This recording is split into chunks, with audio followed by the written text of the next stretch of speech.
Hey everyone, it's Justin here, Voices for Voices. Welcome to another episode of our show. Uh, Thank you for tuning in, whether you're watching, listening, whether you're near in the United States or you are in a different area of the world. We welcome you. We ask if you can please smash that subscribe button. That helps us reach more people and get us closer to the goal of wanting to help 3 billion people, at least 3 billion people over the course of my lifetime and beyond. And thank you so much for being with us on this episode. And thank you so much uh, for taking time out of your day and letting Voices for Voices uh, share conversations, experiences, events, and we're just grateful to have you here with us today. And we hope you're having a great day. Hopefully, you're able to get some relaxation, some self-care, and with the busyness and craziness as we are quickly approaching here in the United States, and depending on religion, that holidays and feast days to be celebrated. So I wanted to talk a little bit about to sing or not to sing. That is the question. Excuse me. Yeah. And so you might be wondering, well, what's this have to do with mental health? What's this have to do with Voices for Voices? What does this have to do with me and you and everyone who is watching or listening uh, at one time or another? And so we're going to get into that. Uh, so when I say the word sing,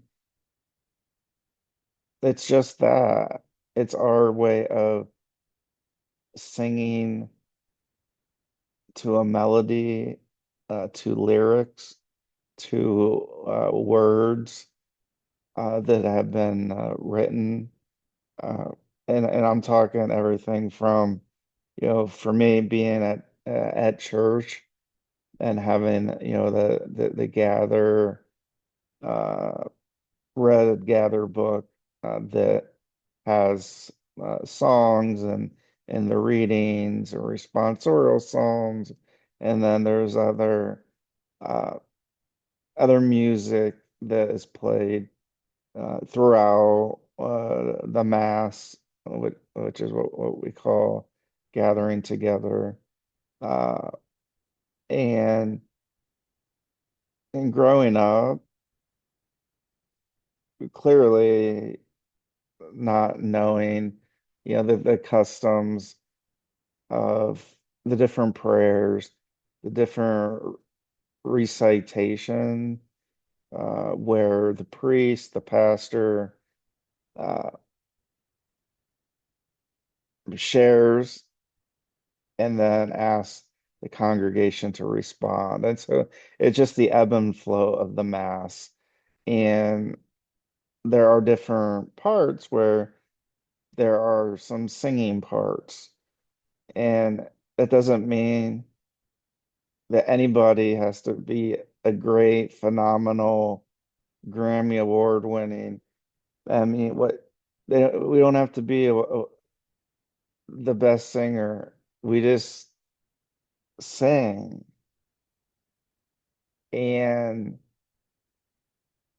it may sound like when I try to sing, it just the sound of my voice, just the regular tones that you hear.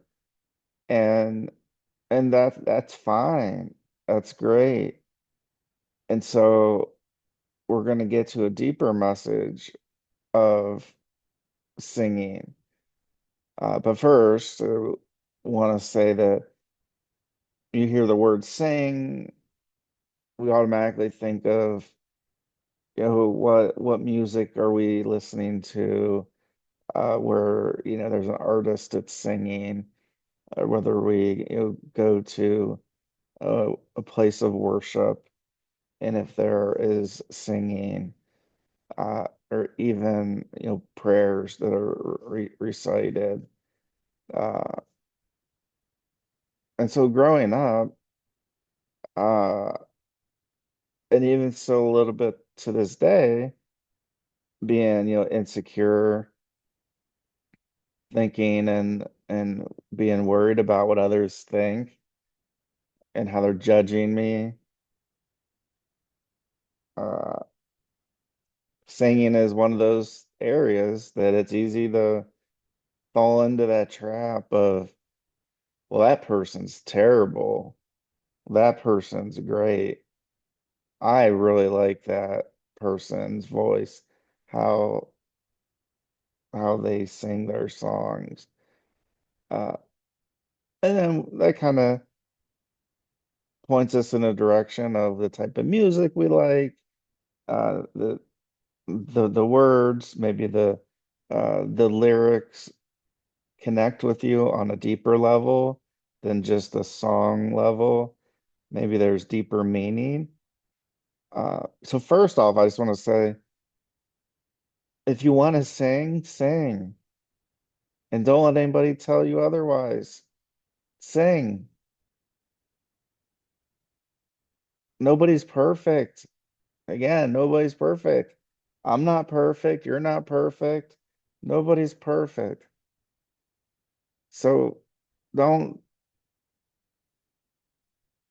don't think that, well, nobody's gonna like it, or I can't do that and at mass at church. And that was my thoughts for so many years. There, was a period of time where, I fell away from the faith, and uh, when I finally came back, I just started participating more than just being a body at mass. Just, okay, well, I went. Uh, Is everything is everything done? Did I check that box of attendance? And there was always the one area that it wouldn't be singing, it'd be reciting one of the prayers, and that's the Our Father. Uh, and so that was it. That was all that I would really join in, besides some of the basic salutations uh, and at the end of Mass that that happens, and I still wouldn't sing. When I came back to the faith, I wanted to participate more, and uh, so I did. And let me back up a quick couple minutes.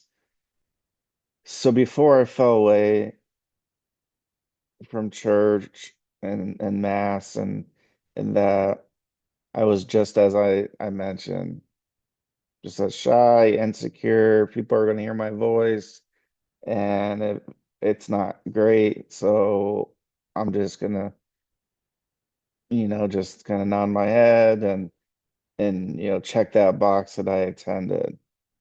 Uh, right prior to my mental health crash, whatever you want to call it, uh, my dad had for so many years, uh, and dad's in heaven, and I love him forever and ever and ever. He's still my dad. He's yeah. And one of the things that I did also remember and do remember is at the Catholic Mass, there's usually two readings by members of the congregation, a responsorial psalm, which is a uh, just a short response, and then there's words. I'm just trying to keep it as basic as possible. I know I'm not using all the correct terms, but I'm trying to connect. And so there's a reading, which could be short, could be long, and then a responsorial psalm where there's maybe 4 to 6 to 7 different responses uh, that the person from the congregation is reading, and then the congregation sings part of a song, and then the gospel, the pastor, the priest reads that, and then they give their and share their homily with the congregation. But my dad, he was always on the schedule to read.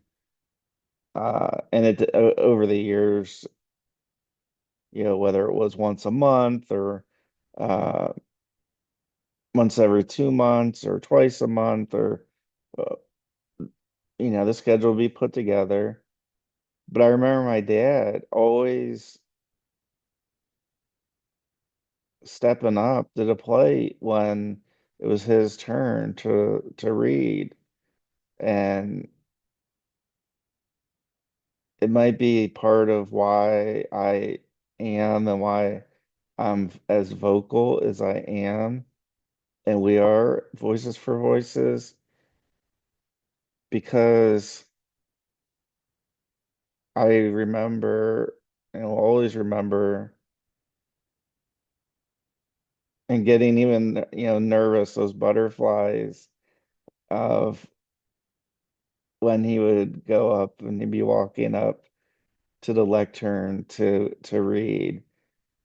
And then here's, me in a way kind of judging, did he say the right words? Did just all this stuff, people talk, and it's, and it's like, oh my gosh, I hope he doesn't mess up. I hope he doesn't mess up. And he's human. I'm human. You're human. And so we make mistakes, a big deal. But he was one of the ones that volunteered to go up and read in front of hundreds of people when he was scheduled to read. And so to see him up there and be confident doing what he did, he didn't have to do it. He didn't have to volunteer. It was something he wanted to do to give back to God and give back to Jesus, and wanted to. Uh, he has a booming voice and of authority, so people really tune in and listen and watch when he was when it was his turn to read. And so when I was starting to come back to the faith, but before I had my mental health crash, but what I feel led a little bit to it, or was at least a factor, there was a ton of factors. But one of those factors was I wanted to be like my dad. I still do. That's never going to stop. And I was signed up to be a reader. And so the schedule would come out, and I would have, while I was reading at church, at Mass, kind of these panic attacks I would get so overwhelmed. I get so hot and sweaty and feeling like I was gonna pass out. I never did pass out, but I felt like I was going to. And it was hard going through that. And towards the end of my reading, I don't know if it was a couple months, uh, or how long I did go through it because I wanted to be like my dad. I wanted to read. I wanted that's what I wanted to do. And and then the mental health crash came and I backed off the reading as like I can't do this anymore. I just am feeling again all this anxiety, and I've already talked on numerous episodes, so you can get over 345 episodes at this point in time, and I talk about all all the mental health aspects of me. Uh, and this was one of them where I was having panic attacks. I was just not myself. I was just so nervous and everybody's looking at me and what if I mess up? And all these thoughts that now I don't worry about as much because I realize now that nobody's perfect. And so I don't need to compare myself and ourselves to others as much as I have. There's still the occasional time where I do, but I'm human and I accept that. And you can accept that too. Big deal if we mess up. We just move on. We just go to the next thing. And it takes practice. None of these things happen overnight. So I wanted to and still want to accomplish and do things for not just my dad, my mom, my family. Uh, and so we get back to the singer, not to sing. And that's where participating in mass comes in. So I'm not a reader anymore. I I had again all those panic attacks and uh,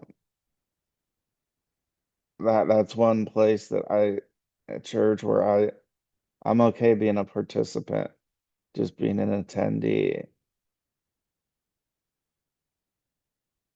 But then it was again, I wasn't participating in the singing of the different songs, most notably, the entrance and the exit songs are usually the, two or three verses, the chorus and all that. Um, and so I wasn't doing that. And then at some point, I decided, what the heck? I don't say what the heck. I decided, why not?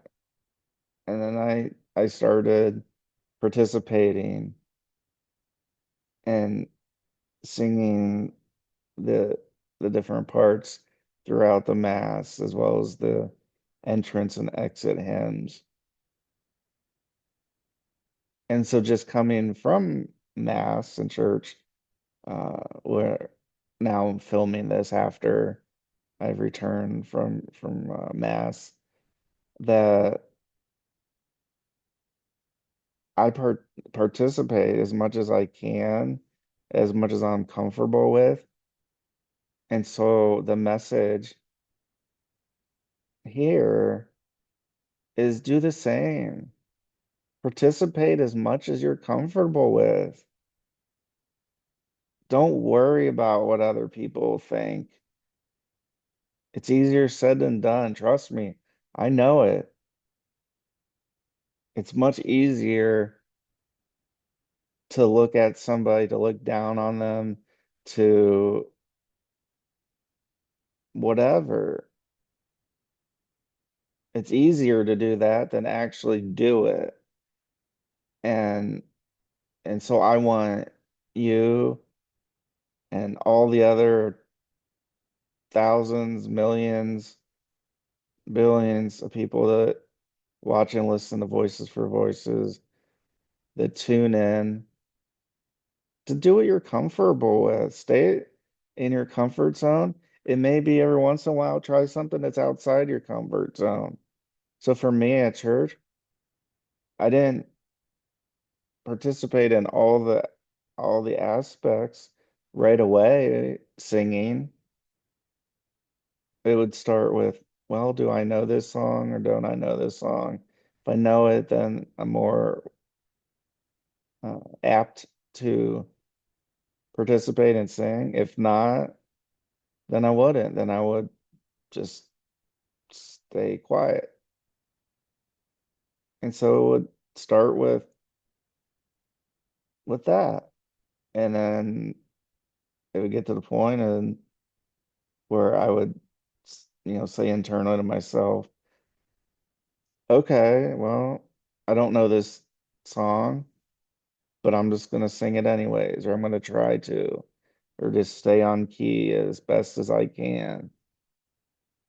Kind of like when we recite the Our Father, try to stay on pace and on track with what the rest of the congregation, how they are reciting it, that prayer, that important prayer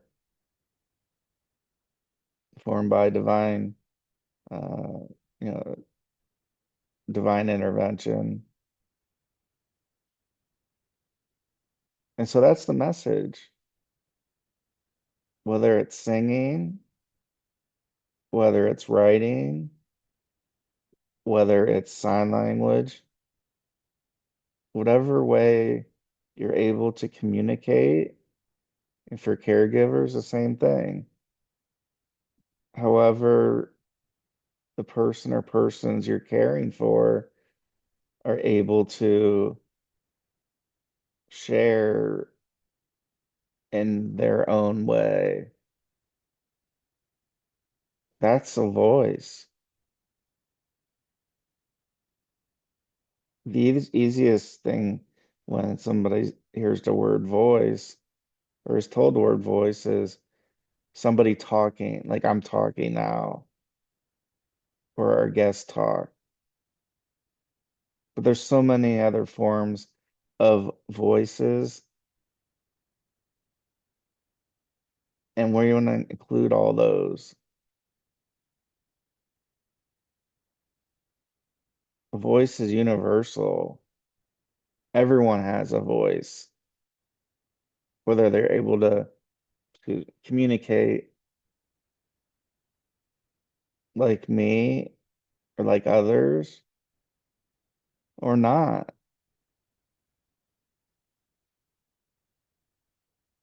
The main thing is share your voice, let it be known. If you want to participate in something, then give it a try. If it turns out like when I was, reading and having those panic attacks at church during mass, I tried it.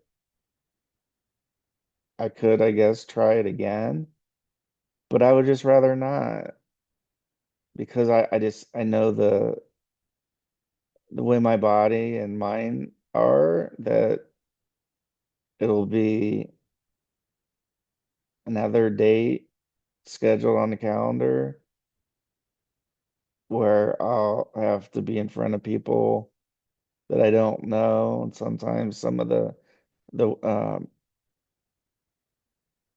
the individuals' names or locations in those readings are ones that aren't familiar, and so then I would again think, oh, well, I messed up. Justin, you messed up. You said that city wrong. You said that country wrong. You said that territory wrong. You said that apostle's name wrong. Uh,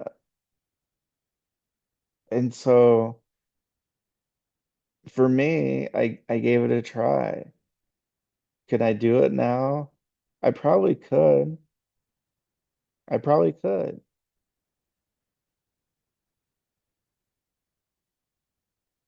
I just I just don't want to right now. And that's okay. I'm allowed to make that decision, just like you are. You're able to make that decision. Your caregivers are. It doesn't have to be reading and or being in front of a lot of people. Just that communication, however that is, that the needs are being met of the individuals. So if if you want to sing, sing. If you want to talk, talk. And talking can be again, can be in writing, sign language, verbal, singing, playing a musical instrument, being an actor, actress, uh, musician. It comes in all types of shapes and forms. So when I go to mass, I participate much as as much as I'm comfortable with in that and at this current state. I participate about as much as I can as being a participant and attendee at mass because I'm not worried what somebody next to me or behind me or in front of me thinks of my voice.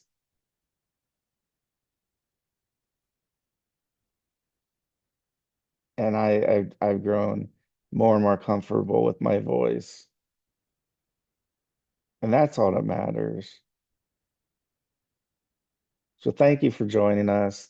Please be a voice for you or somebody in need. Let's celebrate all voices, no matter what shape or form, what sound, uh, no matter what that looks like or hear sounds like. Uh, that's what it's about. And so hopefully this evolution that I went through uh, was helpful. If you can subscribe, give us a big thumbs up, smash that subscribe button, let everybody know about Voices for Voices and our movement and wanting to help at least 3 billion people over the course of my lifetime and beyond. And if you've been helped in any way, small, big, medium, large, teeny tiny, let us know. Let us know. So thank you for joining us. God bless the United States of America and all of our individuals that are here. And God bless you wherever you may be across the world. And this is Justin Alnays signing off, and we'll see you next time. Bye bye for now.